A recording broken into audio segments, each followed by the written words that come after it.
Welcome to our video on navigating life transitions. Changes and transitions, no matter how big or small, whether they're expected or not, are inevitable parts of our lives. Think of it like driving down a road and having to make a turn, go over a bump, or getting stuck in traffic.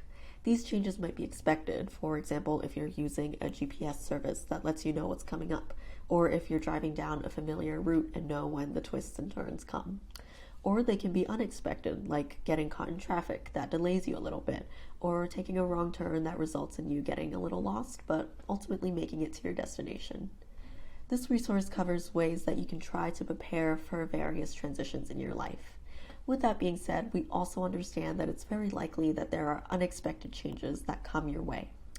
Still, by practicing coping with transitions that you can plan for, you'll be better prepared to navigate the changes that are more unpredictable in their nature and timing. For this video, we'll be focusing on bigger life transitions, ones that might take place over a larger span of time, so weeks, maybe months. Examples of these transitions include starting a new job, starting college, or moving homes. We also have a video covering more routine transitions that take place within a day. The thing about preparing for transitions is that we can never be 100% sure or accurate about what the transition will be like or what it'll bring. For this reason, the prompts in this template are open-ended, and how you answer or how much detail you go into is up to you. Someone like a coach can help with asking deeper questions and prompting you to further explore what this transition will be like. So this exercise starts by asking about the nature and the details of the transition itself, and what you might expect from it, and how long the transition might take. For this video, let's take the example of someone starting a new remote job. That in itself is a specific upcoming transition. They might already have ideas of what changes this transition might bring, such as an expected salary that leads to thoughts about budgeting, or the possibility of maybe having a greater work-life balance now that they won't have to spend time on a commute. However, it might get tricky when they try to estimate just how long this transition will take. They can always give it their best guess for specific parts of the transition, but the reality is that no matter how much we try to prepare for what's ahead, we don't actually know how it's going to turn out until we experience it. It's just as important to notice when you're having difficulty with filling out a particular section here. This can give you information on what you can focus on and what is in your control, as well as acknowledge what might be unknown and prepare for that as part of this overall change.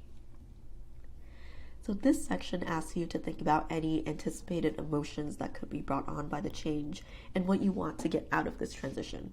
By putting down your intentions and even potential rewards, you'll have something to look back on that could potentially serve as motivation when navigating the ups and downs of the transition.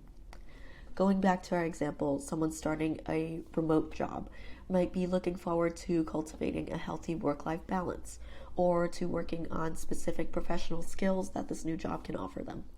They might also be feeling nervous about shifting into a fully remote role and wondering how they might best utilize their space to be productive and efficient in their work. It's important to think not only about the potential positive outcomes, but also the obstacles to get a realistic view of what's coming your way. After thinking about the details, expectations, and emotions connected to this transition, the last section of this exercise prompts you to specify some priorities and get into action mode. Looking back on your previous answers, a few specific concerns or obstacles might pop up.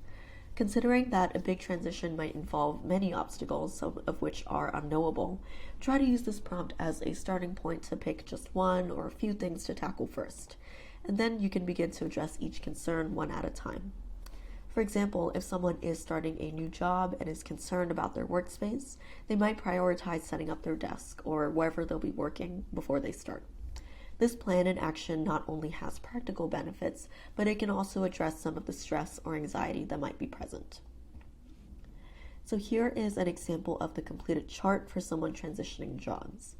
Think of this resource as something that can prompt you to really think through the logistics and emotions of a transition, to log your thoughts and ideas, and to organize more deliberate action as you prepare for a life change. Working on this with a coach can give you another perspective on this transition, whether it's identifying the positives or helping you to prepare for potential obstacles. The goal is to go into each transition armed with what you already know and ready to face what you might not know yet. We hope you found this helpful for thinking about any life transitions that you have coming up and how you'd like to prepare for the change as best as you can. We also have videos on navigating daily transitions and college transitions. Our website has more resources, information about coaching, and updates on upcoming events and programs.